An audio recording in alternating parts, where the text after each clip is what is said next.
Yo les gars, c'est les sages de la salle. On vous l'avait promis, ça arrive. Partie 2, traction, séance dos confinement. Première partie, record traction. Alors, récemment, j'ai fait 34 reps. Je vais essayer de les battre aujourd'hui. C'est parti.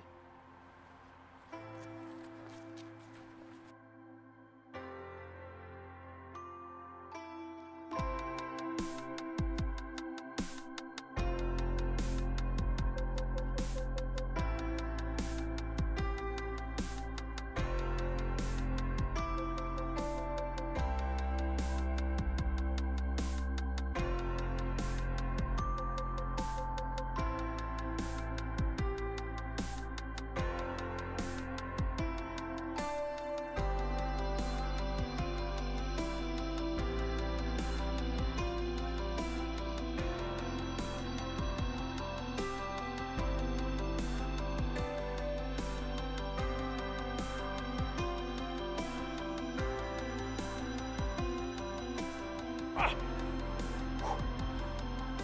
36. On dirait que le record est battu. On est toujours sage. On n'est pas à la salle. J'ai plus le bras.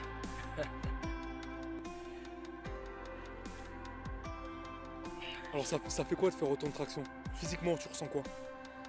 Là, le stress. Comment dire? Les premières, c'est les plus dures. Parce que j'ai senti... en fait, c'est que c'est la caméra qui change quelque chose. Parce que là, je sais que ça va être observé, visible par du monde. Tu penses à... Là, je pensais à la forme. Qu'est-ce que ça va rendre? Honnêtement, tu as vu, les considérations, là, elles sont même pas physiques. 24, c'est devenu vraiment dur. Mais j'ai senti que je pourrais en faire plus que la dernière fois. Bon, j'en ai fait quoi, 2 de plus. Bizarrement, j'ai le cardio démonté, mais je pense que ça, c'est l'adrénaline. Ça m'a fumé les bras. Bon, là, je les ai faites... j'ai fait vraiment des tractions beaucoup en bras. Que j'ai 2 formes. Poitrine, je monte plus là. Et là, c'était vraiment menton, c'était beaucoup biceps en fait. Content. Content, donc voilà. N'hésitez pas à essayer de battre le record. Postez vos liens, vos trucs, vos machins. Bon, c'est poids de corps. Hein. On fera, ouverture de salle, on fera des bails lestés. Que ce soit en dips ou en traction, pour que vous voyez un peu ce que ça donne. Alors, là, je vais vous montrer la séance type. Cette fois-ci dos, comme convenu. Même endroit que la dernière fois. Même contexte. Sans matos, confinement. Premier exo.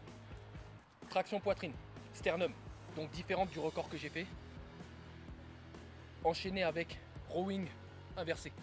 Donc sur les barres parallèles, suspendues, on tire. Deuxième exo. Toujours traction sternum. Coupé avec traction normale. Quand j'en peux plus, je repasse sur la forme plus en biceps. Ce sera rowing inversé toujours, cette fois-ci en supination. Donc, troisième exo, on va faire plus d'isolation, un peu comme c'est un peu un miroir de la séance pec. Seulement traction en supination, donc pour plus isoler les biceps, et après c'est fini. C'est parti.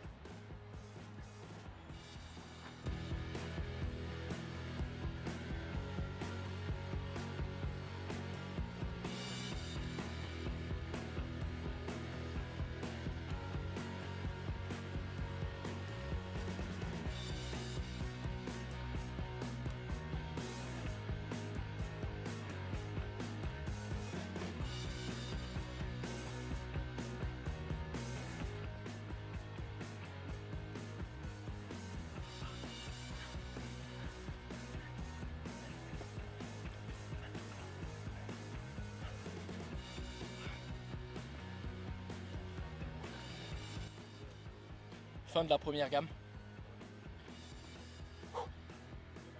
La deuxième, comme convenu, un mix traction poitrine. Une moitié, l'autre moitié traction normale. Tout simplement parce qu'après 4 séries, on commence à fatiguer. Il faut passer sur les points forts pour compenser avec, on disait, ce rowing là, supination.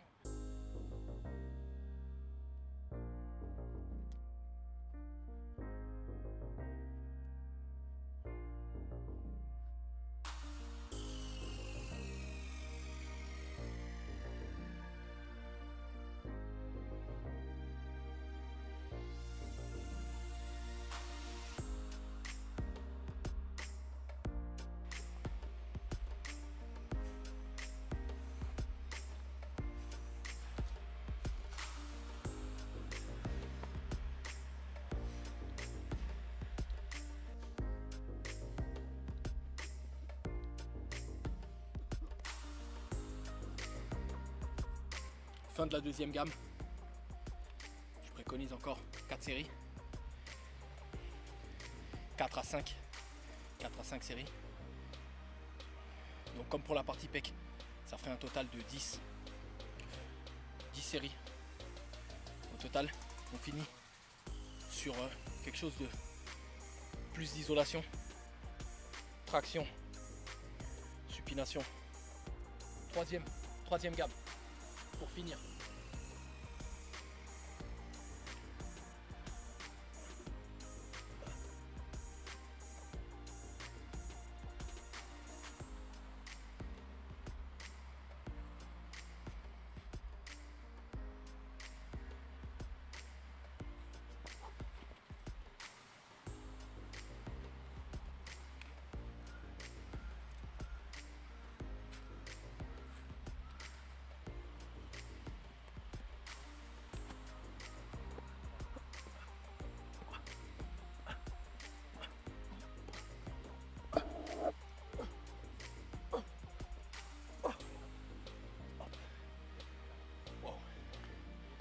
Séance finie.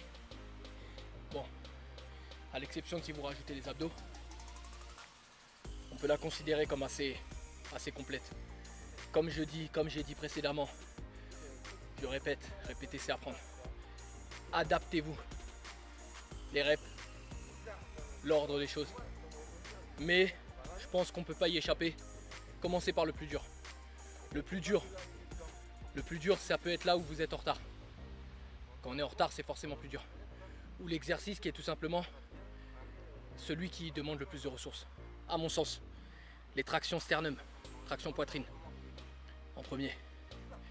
Si comme moi, vous avez un point fort bras, elles seront plus dures parce que il y a moins de biceps. Sinon, on est tous différents. Adaptez-vous. Si on inclut des abdos à la fin, on est sur une séance 45 minutes. 1 heure. On s'entraîne entre copains, on parle, on rigole. 1h30 grand max. C'est carré. C'est carré, je suis carré. Je suis congestionné, putain. Est-ce que ça se voit? Je sais pas. Dites-le en commentaire. Ciao et soyez sages. Que vous soyez à la salle ou pas. Bon, Jimmy vient de finir sa séance d'eau et son record de traction pour les 500 abonnés. Donc tu as fait à peu près 36 tractions, c'est ça? 36, toi t'es un peu tatillon là, tu me dis que 35, 36, elles sont... Ah, on va laisser ça à l'appréciation de nos abonnés. Moi de ce que j'ai vu 34 tractions validées de ma part. Et c'est ça que la 35e, la 36e, pour moi, alors c'est peut-être l'angle qui fait ça, mais pour moi elles étaient quand même moins... Elles n'étaient pas à menton, le menton n'a pas dépassé. Mais quand même très belle performance de Jimmy, je tiens à te féliciter. Moi merci, moi j'y étais et j'ai du mal à les concéder vu ce que ça m'a coûté. Ça m'a coûté des tendons, donc c'est dur à concéder. Mais je le referai pas là tout de suite. Hein. C'est dur alors de faire un record? C'est toujours dur un record, parce que quand on s'entraîne jamais en faisant des records. Donc il y a toujours une marge. C'est le principe de l'entraînement si on veut pas finir blessé. Le record, faut tout donner, faut être prêt à sacrifier un peu de douleur, un peu de... Et puis quand il y a un record à battre, c'est encore pire. Parce que t'as la deadline, tu vois, t'as le... Et ben, en fait, ça me fait penser à quelque chose comparativement à la boxe. Il y a beaucoup de gens qui font de la boxe pendant en club, qui font un peu de sparring, etc. Et en fait, ils n'ont jamais fait de combat, ils se disent, moi, je peux faire des combats, etc. La vérité, c'est que quand tu es en combat, l'intensité est telle, le stress est tel qu'en fait, c'est plus du tout les mêmes conditions. Les gens pensent être prêts pour un combat, alors qu'en fait, ils ne le sont pas. Et il faut comprendre que pour être bien préparé pour un combat et pour le gagner, alors je parle à un bon niveau, en fait, faut s'entraîner très dur. Et la plupart des gens ne se rendent pas compte à quel point c'est dur de faire un record ou un combat, parce que c'est des circonstances qui sont assez similaires. C'est le fait où il faut aller à 100%. Et quand tu as 100%, ton intensité elle est très élevée, ton cardio il descend beaucoup plus vite. Ça n'a rien à voir en fait. S'entraîner tranquille ou un peu dur comme on a l'habitude et y aller à fond face à un mec qui est lui aussi à fond et qui est aussi très bien entraîné, c'est pas du tout pareil. La compétition c'est autre chose. C'est pas l'entraînement classique.